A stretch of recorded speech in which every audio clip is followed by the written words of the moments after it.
Welcome to Dare, the show for innovators, entrepreneurs, and startup leaders who dare to shape the future. Your hosts today are Ned Hayes and Cecilia Mariani. Dare is brought to you by Darwaf, the superpower tech team that can make your vision a reality.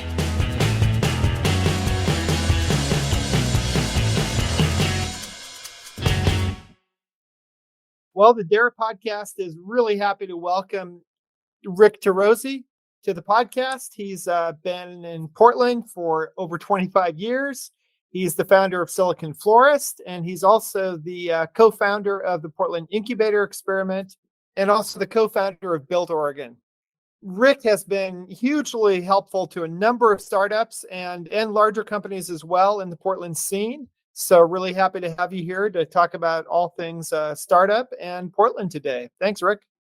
Yeah, thanks for having me. It's always a pleasure to get the chance to spend some time with you, Ned. Thanks so much. Well, so earlier this year, you actually made a big announcement about Pi and that you would be changing direction on that. So I'll just kind of lead with that. Do you want to tell us a little bit more about what that change means, both to you and to the Portland community? Sure, absolutely. Yeah. So to give folks some context, Pi is at its very most basic, just an ongoing experiment to figure out how more established organizations like corporations or government entities or educational institutions can effectively collaborate with startup founders.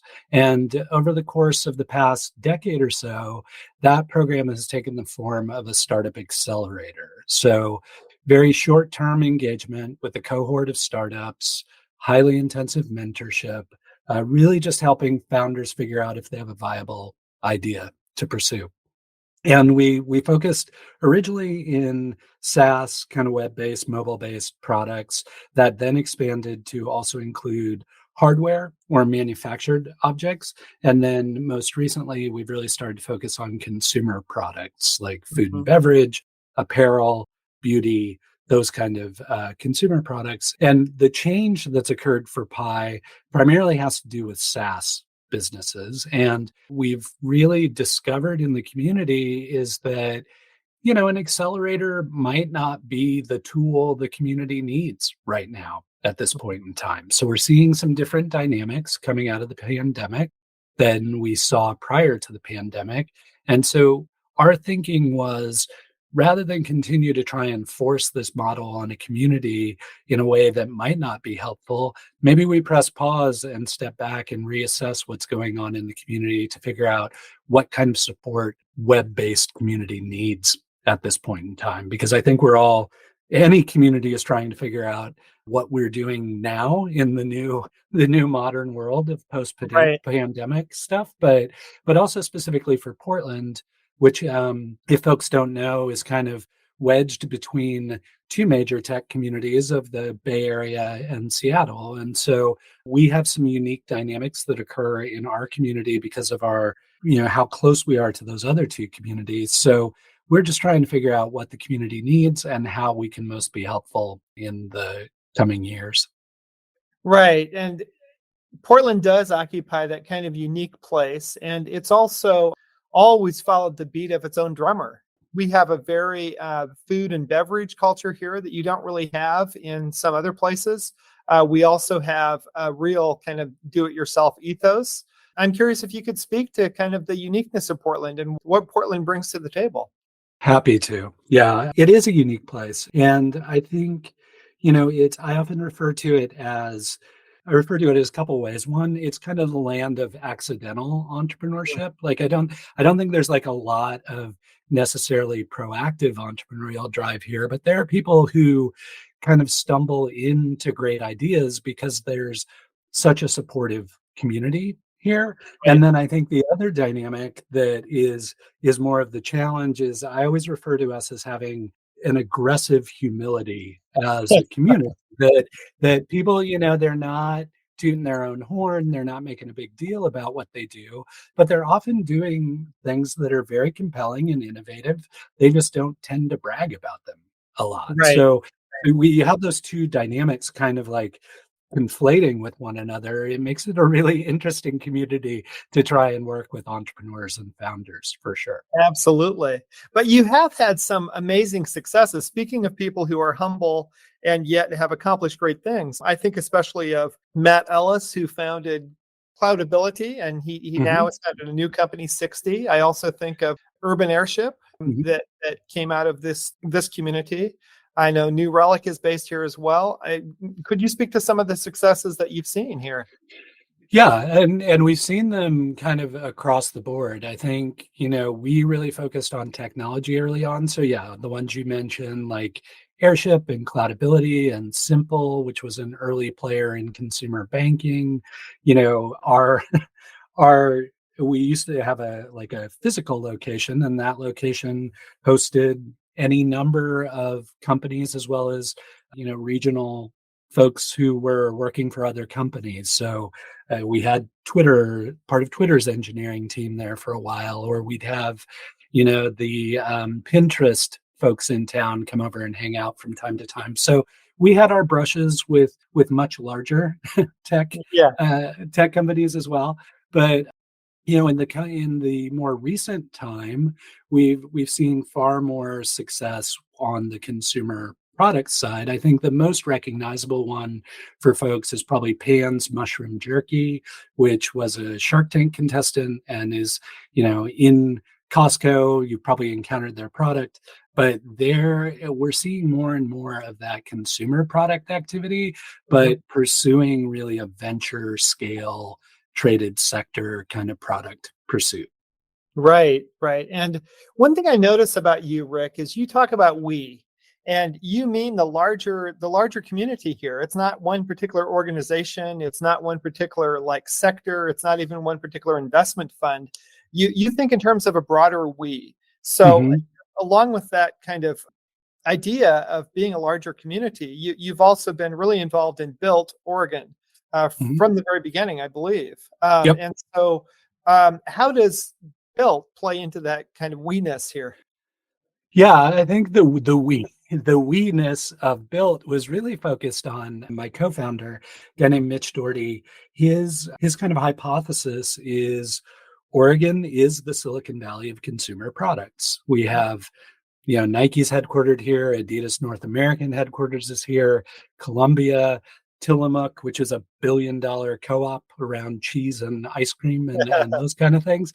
We have Reese's is another good one. He often, just to borrow another line from him, he's like, we're probably one of the only states in the country that has a college stadium named after a potato salad making organization. So Yeah. we really have a lot of knowledge and activity around consumer products.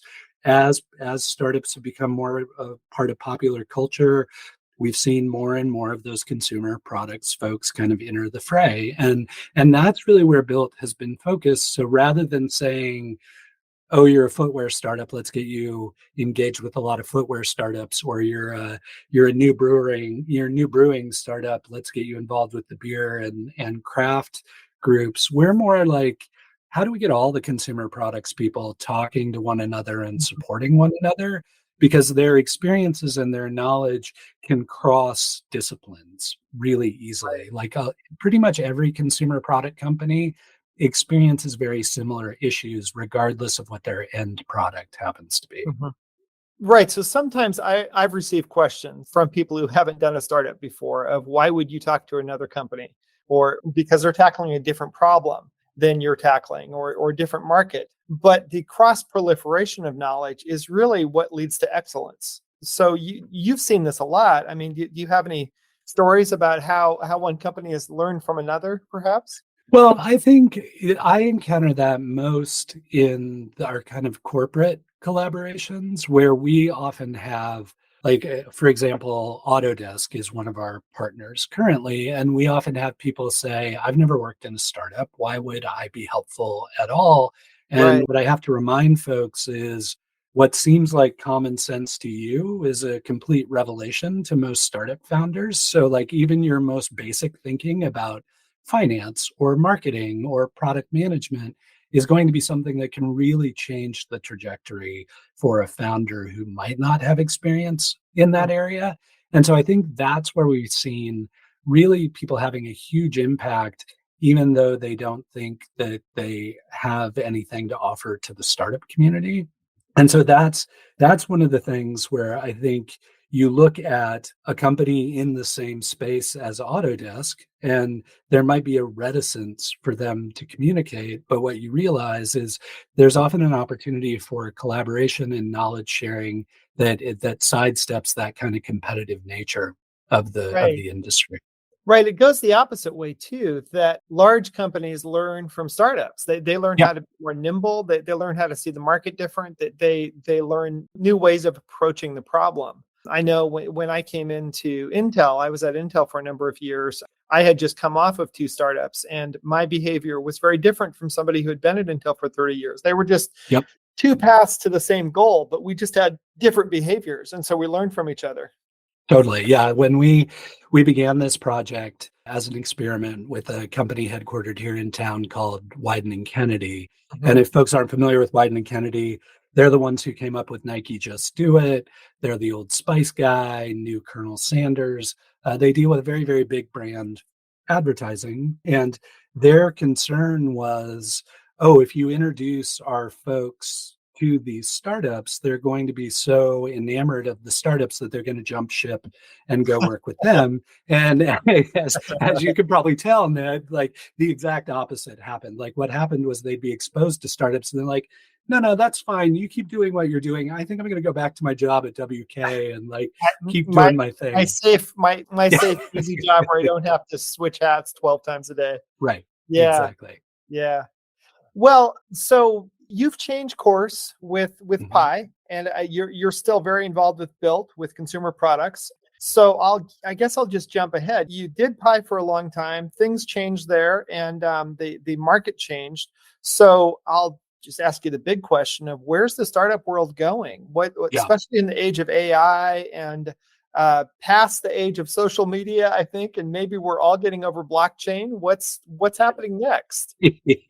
Well, yeah. And I think you already kind of touched on it. Like this is probably my like fourth or fifth time where there's been like a major technological change. When I started, software was changing the world, and then it became the web was changing the world. And then we kind of saw mobile and social kind of change the world. And prior to the pandemic, it wasn't really clear where that next technology was going to come from or what it was going to be. And I think in recent months, kind of say what it like. I think people point to the Chat GPT moment about a year ago that it suddenly became obvious that AI was the next thing that people were going to focus on. And to me, it feels very much like the early days of the web. Like Mm, we're all excited about the new technology, but we really haven't figured out like what the actual business right. applications of that technology are. We're just kind of playing with it, trying to figure out creatively what could be done with this technology, which I think is a very healthy mindset to be in with any new technology. Like don't be too reliant on it. Don't expect too much of it, but explore it creatively in a way that you start to push the envelope, start to learn how it can be used effectively. Again, then hopefully we don't wind up with another .com bubble around AI, Right. but that same kind of behavior is necessary to move the industry forward for Well, sure. maybe we're coming off of that kind of Gartner cycle hype wave down into the, I don't know, the trough of reality or whatever Yeah, they call it. disillusionment or whatever that trough Right. is. Yeah, I think so. I think, but I also think it's one of those rare times, like your iPhone moment or the web moment before, where the general population can understand what AI is doing or how it's doing it, or, there are people coming into the workforce now who have been applying Snapchat filters and Instagram filters their entire life. Like there's no big wow factor about AI. They're just like, yeah, of course it should be able to do that. Why wouldn't it be able to do Mhm. that? And so I think that new kind of thinking combined with the experience of people who've been in the tech community for a bit will really create an interesting opportunity for new businesses to form. Absolutely. Are you, well, if I can ask you directly, are you taking part in anything that would nurture new kind of AI businesses in the Northwest, or is that far in the future, or maybe at least a few months in the future? I'm not seeing the opportunity here locally yet, and I will probably jump on it once I do see the opportunity, but one of the things that concerns me about the community, or was concerning me, that I'm now seeing change is Portland historically had been very early to those new technologies. So again, not in a business way, just in a kind of hackathon, like let's Yeah, muck around with this technology kind of let's way. build some cool stuff way. Yeah, Yeah, let's make it yeah, it might not be viable, but, like, I always reference a project called, especially this time of year, called Turkey Tracker that, like, back in, like, 2008 was a turkey hooked up to the internet so you could watch it cook in real time, and it would send out all its, like, temperatures and all that kinda stuff.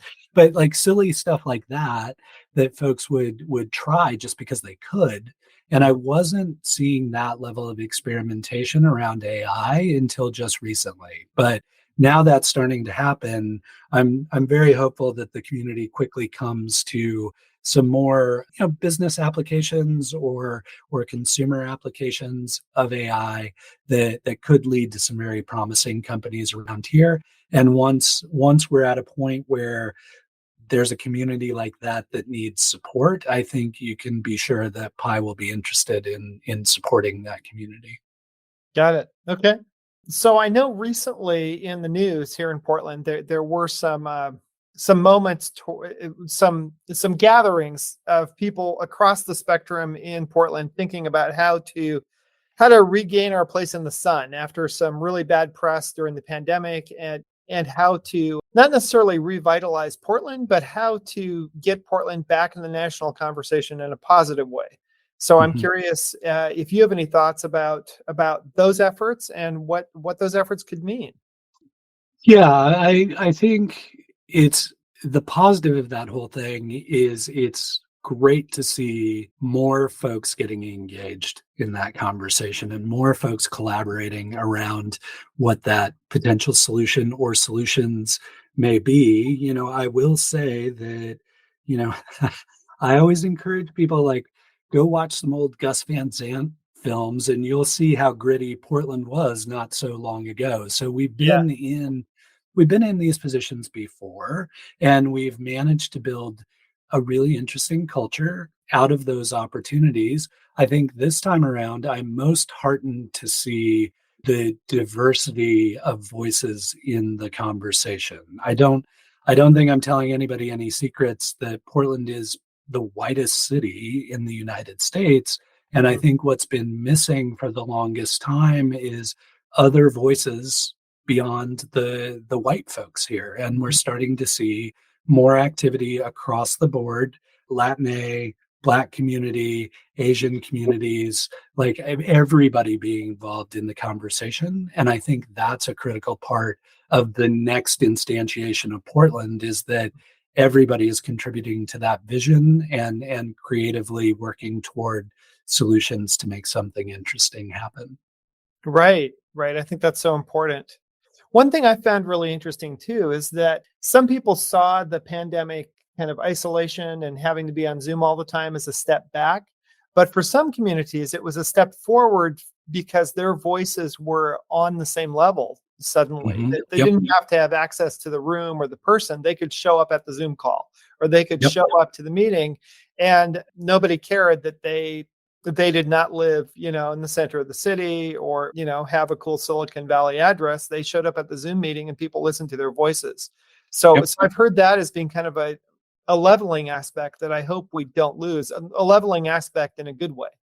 Well, and I would argue the other side of it is also true. There were rooms full of people who never had the opportunity or took the opportunity to hear those voices, but because of to your point, like the leveling off where everybody's in the same room, those folks hopefully learned some things and got to hear from some people they wouldn't have otherwise heard of.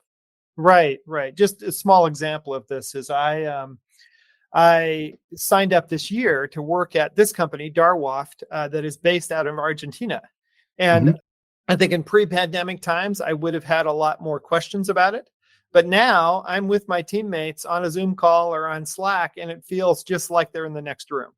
And Yep. so that kind of ability to fluidly interact with people across time zones and across time and space, it has really changed the game in that like Darwaft is based in the US, but they can actively participate in the Portland ecosystem without having all the people physically here. Yep. Yep. And I think the onus is on us to be compelling enough and working on enough interesting things that the amazing folks who happen to be part of the community are drawn out to be participatory in that community. I think for a very, very long time, Portland has had a huge remote workforce that have been working for companies in the Bay Area or around the world. And it's really, the challenge is really just doing things that help attract those folks into the community and ensure that everybody is benefiting from all the amazing people who live here, not just maybe the subsection of the community that happens to be engaging in meetups and those kind of things. So that's always something I'm focused on, is like amplifying what I see happening or like raising the volume on things so that hopefully more folks get engaged with the community, regardless of where their day job happens to sit. Right, right, exactly. So really building a larger we. Yeah, exactly. Yeah, yeah.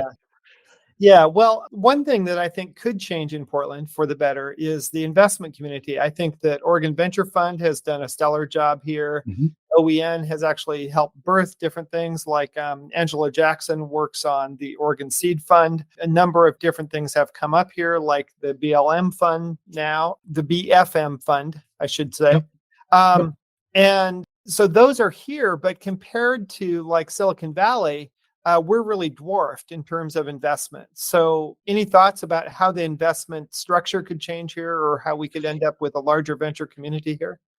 Well, it's a challenge because Portland, by and large, is a fairly risk averse community, and that plays out in both the types of companies that people pursue and the types of companies that people want to invest in. And I think one of the things that we're really lucky to have, again, is that proximity to the Bay Area and Seattle. Like, Mhm. that capital is still accessible to founders here who are building venture scale companies. And then what we see is local investors, once something has been de-risked a bit, diving in and getting involved and investing in stuff, which makes absolute sense.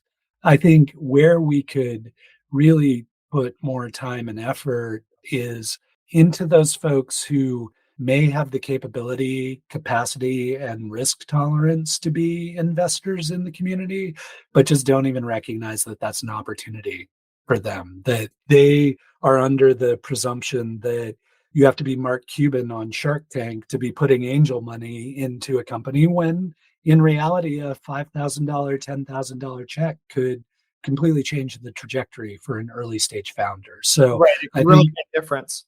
yeah, so I think there's an educational aspect that really needs to help the community recognize that, hey, middle manager at Intel or product designer at Nike, you could have as much impact in this community as any investor, and we would like to have you more involved in those activities. Oh, fantastic. Well, that's really a call to arms, so to speak. Yeah, Come, help sure. startups, help startups Yeah, do cool exactly. stuff. Yeah, Yeah, yeah, yeah, for sure. right.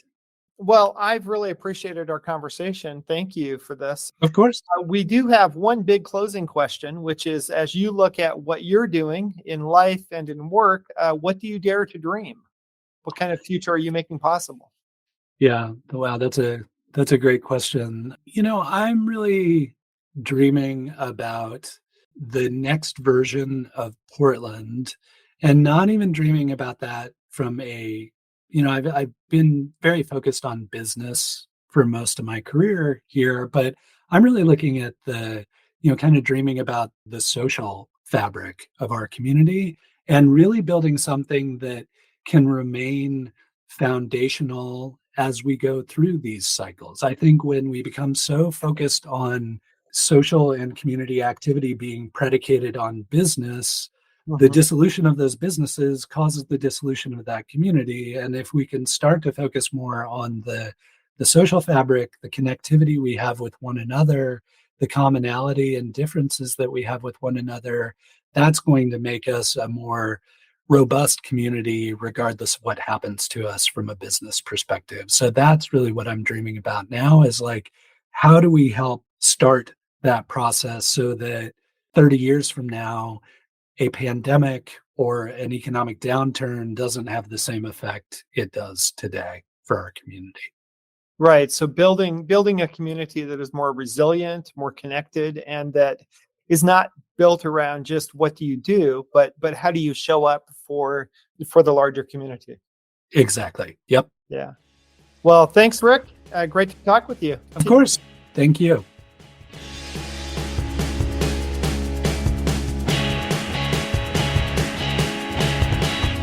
Thanks to our guests today for their great insights on DARE, the podcast for innovators, entrepreneurs, and startup leaders.